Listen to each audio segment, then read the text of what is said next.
know the why human trafficking work is needed? To fight for the freedom of modern-day slaves. But love, passion, commitment isn't all you need to be an effective and successful anti-trafficking advocate.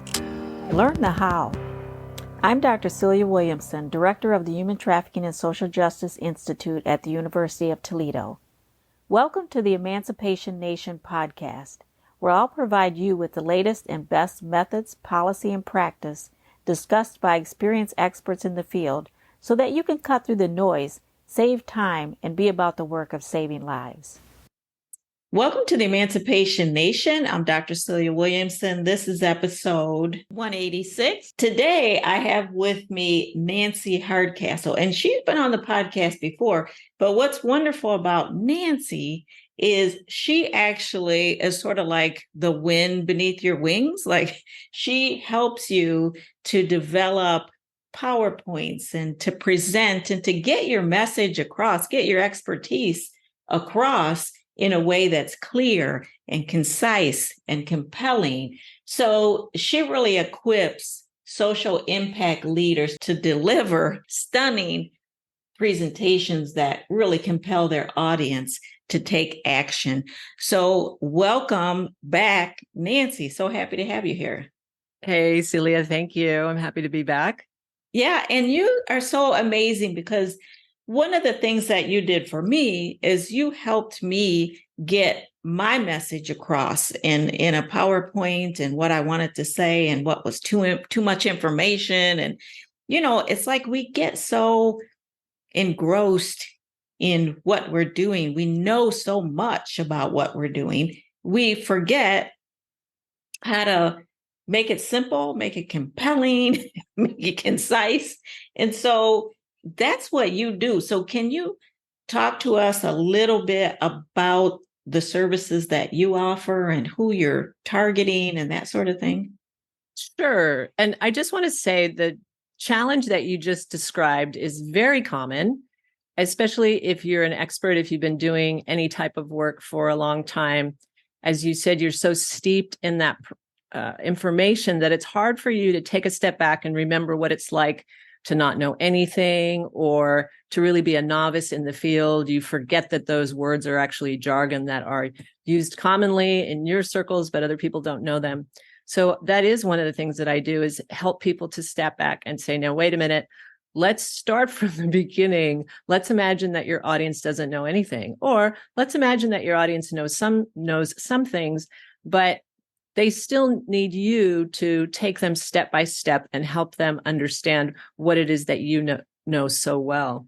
Mm-hmm. And not do it in a dry way. Like I remember when you helped me, you were like, well, look, why don't you tell a story? Like, is there a person? Is there a culmination of the person that you're trying to help that you could go along and outline your steps, but do it in a way that people can keep up with you because they're following a character or something like that. I mean, that was one of the techniques that you helped me with. And I thought what you helped me with was brilliant. And let me just say that I don't call on people very often to help me. I don't know if it's I don't know but I don't want to waste my time with people trying to tell me something I already know. So I'm a little bit skeptical, but I can say when you helped me, it was really eye-opening for me. And so that's why I'm excited to have you on. So today we're just going to focus a little bit on researchers and, you know, why is it important for you to help researchers get their point across? I mean, they've done the study, they know what they're talking about. Right. And they are certainly the expert. So it's an interesting case, I think, with them. I started out focusing in the field of human trafficking when I first became a coach. And so I started going to those trafficking conferences. And this was my first exposure to, since I was in college, which was way back. This was my most recent exposure to researchers. And and how they presented. And of course, I had been reading research, but it's a whole different animal to see these researchers presenting. And this was a real eye-opener for me because, one, I was very curious. I was new to the field and I wanted to learn as much as I could. And I realized that they weren't really making it easy for me. And I would sit there thinking, okay, I'm not dumb. And this isn't rocket science. Why am I having such a hard time understanding what they're telling me? And after it happened again and again and again, I realized, oh, it's the way that they're presenting. They really don't know how to make it easy for me to quickly understand what they're saying, or even sitting and listening and listening and listening. So even not necessarily even quickly, but just understand it all. And in their defense, most researchers have never been shown how to present to the average audience. They're used to probably presenting to their peers. They've seen their professors present, and this generally means they take that research article and they start with the lit review and they just work their way through the sections of the article and end with whatever the recommendations for further research are. So this works okay if you're presenting to your peers. I still don't think it's a great way to do it, but it's acceptable within, for example, within your university department. But when you're talking to, let's just say, a layperson or people who have expertise in other fields. So the classic example is a human trafficking conference, because we've got law enforcement professionals, legal professionals, healthcare professionals, social work professionals. It goes on, and then lay people, those wonderful lay people who are just there because they want to learn and do something good, right? They want to volunteer, they want to support the cause. But those people are not necessarily experts in whatever the researcher is presenting, whatever they're the expert in. And so they need to learn what I use this word translate. They need to learn how to translate everything, their findings, the way, how do you say methodology without saying methodology? How do you say a statistical analysis without saying that? Because those words aren't going to make any sense to the average person.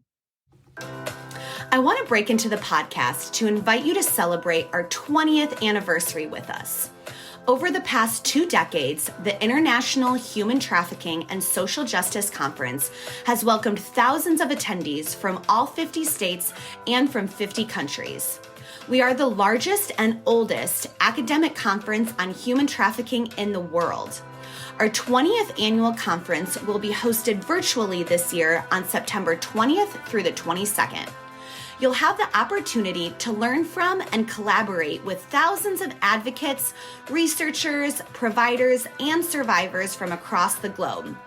This will be our largest conference to date, with over 115 breakout sessions featuring 200 expert presenters speaking about various topics related to human trafficking and social justice issues. You won't want to miss this special 20th anniversary conference. Make sure you are part of the conversation and don't miss out. Find out more and register today on our website, traffickingconference.com. Now, on with the podcast. Even a lawyer who studied that maybe back when he was in the university isn't necessarily going to remember or connect with those terms. So I'm kind of a good example because I have my master's degree and I even had to write some of those studies, but it's not my language. So recently I was working with a client exactly on this, on presenting her research. And I said, you want to think of it this way, that one of your languages, let's say you're bilingual, you speak English and you speak research, and all your colleagues speak research too. And that's fine. But when you go in front of an average audience, they don't speak research. And so if you're up there speaking research and using all these terms, they're not going to understand what you're saying. So in my case, I knew those words, I knew methodology, and I knew, chi-square analysis, but it didn't have a lot of meaning for me. It's more like my second or third language. And so I had to really struggle to say, okay, what does all of this mean? And then there was kind of the common issue of they're overloading the slides, they're not timing, so then they're cramming everything in. And let me say, I wholeheartedly agree. I mean, even as a doctoral student, I would go to these research conferences, and I would listen and I would look at the poster presentations and I would be horribly intimidated. Oh my God, they know so much. They are so smart. And I would walk away not understanding what they were trying to convey to me, but I did understand that they were super smart. Now, that wasn't their point, but that's what I walked away with. And then years later, I would go to these poster presentations or these live presentations, and I would walk away sad. I would say, wow, you've done all of this work and you couldn't get your information across. That's sad. Mm-hmm. And so, how do you write? Like a great example is somebody who says, I did a longitudinal dichotomous study. It's like, you did a what? Oh, you did you did a study for a long time. Right. And you asked yes, no questions. Why not just say that to a person so that they can you can speak the same language? Yes. So yeah, I totally, and the fact that people jam a lot of information on their slides, and then I'm still thinking about slide 1 because I have to translate what you just said in slide 1. That's going to take me a minute. And now you're on slide 4. So I don't even know what you're talking about at this point. Yes. Yes. So yeah. So I relate to that for sure. And I want to go back to what you said about how eventually you came to the conclusion of, wow, that's sad that you've done all this work. Mm-hmm. And I felt exactly that way, but perhaps multiplied. Well, it may have been in your case too, because you studied social work, where people were, for example, they were interviewing survivors of human trafficking, and maybe they did 200 interviews. Like I remember very clearly this one particular study where they had interviewed hundreds and hundreds of survivors. Mm-hmm. And there was the toll on those researchers, right, of hearing those difficult stories. There was the toll on the survivors of telling those stories, but hoping that it was going to make a difference. So there was not just mental energy and time, but there was emotional energy and time. And then hardly anybody could understand what they were saying. And I thought, that is such a shame. This should not be happening. People are putting in so much work. And then all those survivors in good faith are participating because they're hoping that it's going to change somebody's life. It's going to make a difference. Maybe somebody else doesn't have to go through this horrible thing. And that's all good, right? That study is a good thing, and they got valuable information from it. But then they couldn't present it. And like you said, it just seems really sad. And I thought, I've got to do something to try and change this, because this is my field. I can help these people. I know I can help them. I'm going to try. Yeah. Oh, that is, I think that is what we need as researchers. And so your services, I mean, when somebody invests in your services, that's what it is. It's an investment, right? Because sure. they have all of the skills to do the work. But now they've lost themselves in terms of, how do I convey my information very clearly, very strategically, because I have a lot of information, but what is it that you need to know? And what is it that maybe you don't need to know until a later date or something? But I only have 1 hour, or I only have 30 minutes. Right. How do I get this information across? So when people connect with you, they are making an investment in getting their information across. What we do as researchers, our last leg is dissemination. How do we disseminate very clearly? So can you talk about the ways that you help, or you have different programs that people can get involved in? Sure. And I want to just say one thing before I say that, and that is, because you said it's the last leg. And I think what happens is that researchers are so tired by that point, and they're just like, oh my gosh, I'm so glad I got this done. I remember I felt like that when my thesis was finally done, and you think it's done and it feels done, but it's a little bit like making this amazing cake, and like a wedding cake, and it's delicious and the filling's awesome, but you don't frost it because they're like, no, the cake is done. And so what people see is not a good representation of the work that you've done, because you didn't take that final step. And so I understand that you just want to be done already. But if you do make this investment, it's so worth it, because you're investing not only in ensuring that people are going to understand the findings of this particular research that you did, but you're investing in yourself so that in the future, whatever you do in the future, now you're going to know how to do it. Yeah. And my sort of investment in this whole conversation is, and the whole reason we have the podcast is to increase the knowledge and the skills of people who want to be advocates, who want to do the best job that they can. So it's so important that we translate the effective work, the best practice work in a way that's clearly understandable. If you are a researcher, you don't need to go in and use confusing language so that people are impressed. Like if you want people to be impressed, go somewhere else, go to your family and use a bunch of $5 words or whatever. But what we're doing here is you are really hopefully trying to get information across to people so that they can use it, so that they can have that knowledge, so they move forward and do the best job that they can do. So people that are interested in this, they can connect with you in various ways. Like you have different options for them. Right. So what are those options? Right. So the first one is I offer a 2-hour workshop. And so this is a group workshop. It would be for 8 people max, because I want to make sure that everybody has the opportunity to talk to me, to get their questions answered.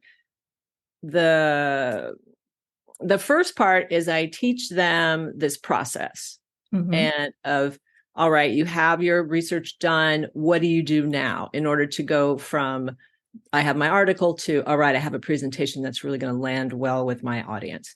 So it's a 5-step process. I teach them the process, and then we have time in between and also at the end, or in between steps and also at the end, for them to ask questions and say, okay, for example, I have this particular point, but I don't know how to translate it. I don't know how to get it across. Or I want to tell the story, but I don't know if I can, or I don't know what story to tell here.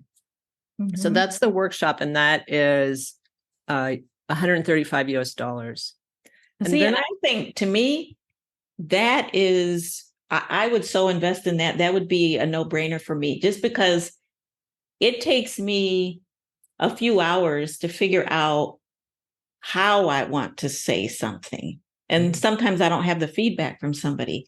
So I think that's awesome. And then being in the space with other people, and look in as they're talking about their project. I mean, I think that's very cool. I think it's very reasonable.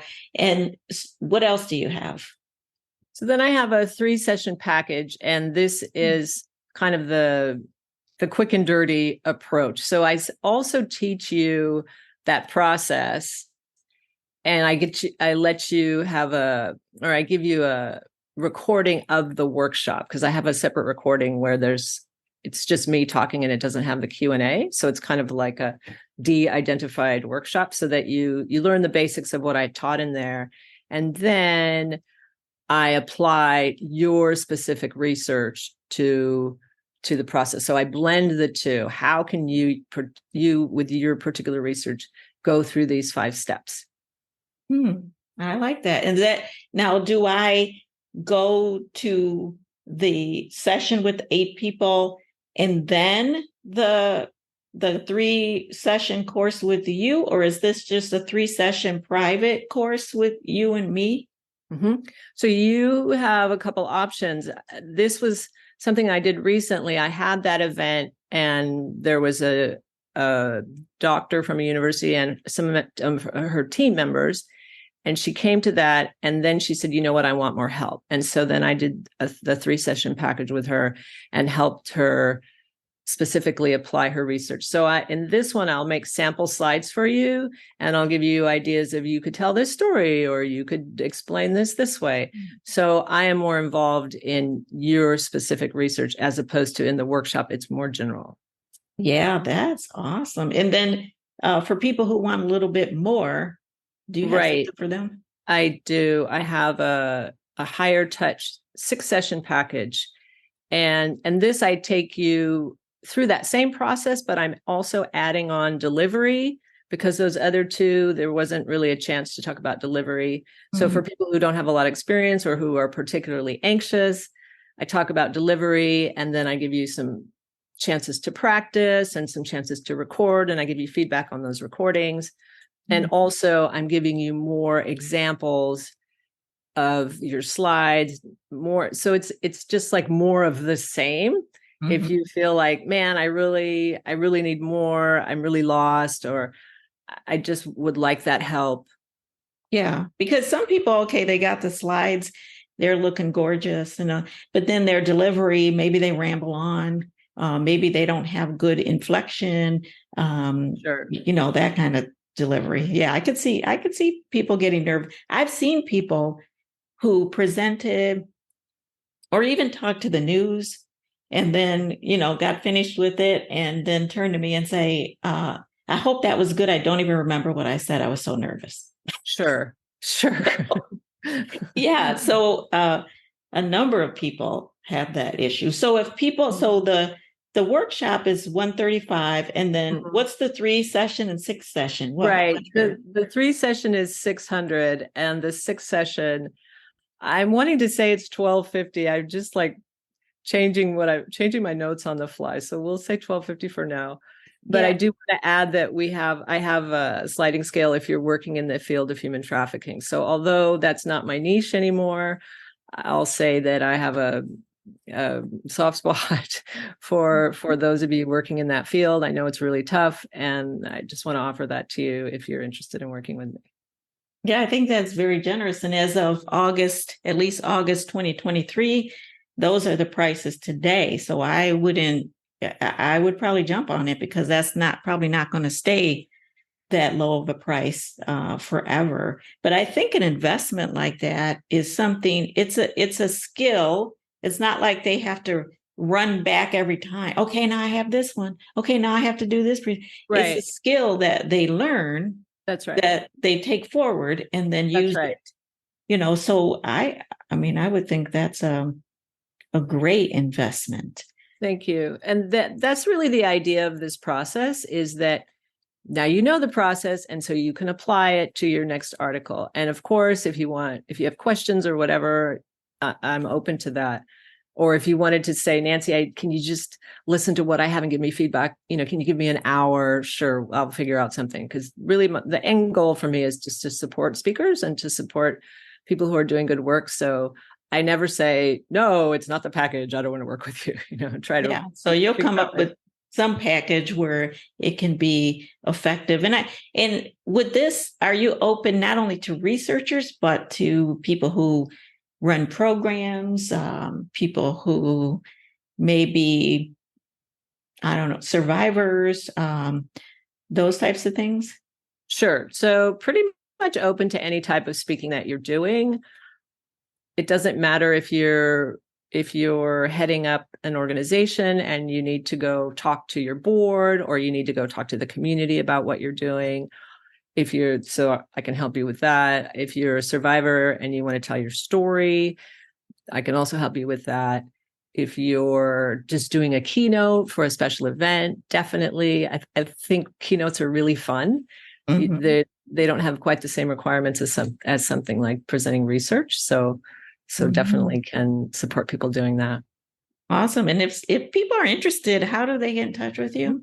Mm-hmm. So you can go to my website. It's standupbegreat.com, or you can email me at nancyhardcastle@gmail.com. I love that. Stand up, be great. You notice it's not stand up, be average.